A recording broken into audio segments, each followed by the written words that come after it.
Paleachi Sanjian, artiste plasticien, et je vis à La Réunion.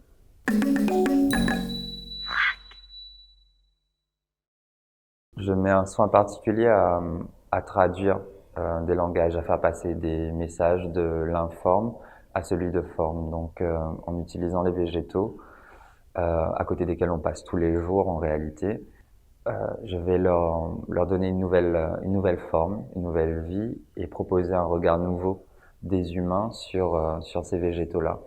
Donc souvent en les sacralisant, souvent en faisant des divinités, des êtres, des entités, et donc en me créant un panthéon intime d'êtres. Et pour ce faire, j'utilise donc la photographie, l'installation principalement, beaucoup de sculptures et de la vidéo. L'œuvre que je présente à Homebody, c'est Vélu. C'est une série photographique que j'ai commencée en 2020, où je fais rencontrer un être humain et un lieu naturel. Et en fait, dans ce processus de rencontre, il y a du végétal et moi-même qui sommes les intermédiaires. Donc là, le végétal, sur la photo par exemple, c'est ce collier qui fait 11 mètres de long que j'ai passé une semaine à confectionner lors de mes balades dans ce lieu.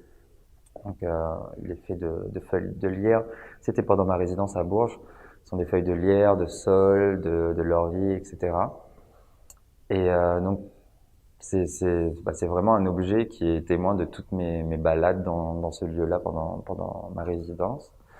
Et donc là, le deal était d'incarner aussi un personnage nouveau. Donc je fais rencontrer cet humain et ce lieu. Donc là, pour l'info, ça relève aussi de la performance, un peu ce processus photographique-là, ce protocole. Parce que le modèle, il a littéralement baigné dans de l'eau glacée pendant à peu près 1 heure pour pouvoir être dans un personnage. Et en fait, cette rencontre, ça confère à cet être humain aussi une nouvelle posture, une nouvelle identité. Et le végétal vient là, orner son corps, lui conférer une posture assez vaillante, assez conquérante, et ça déplace complètement sa posture d'être humain.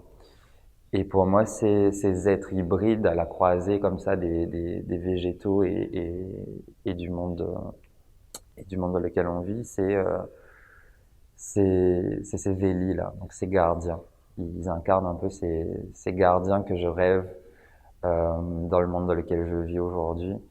Donc qui seraient des intermédiaires, qui seraient des personnes qui soignent, qui prennent soin de cette nature et qui sont les gardiens des langages dont je parle dans mes autres boulots, qui sont les gardiens des langages de cette nature qu'on oublie de voir, qu'on oublie d'entendre, qu'on oublie de lire.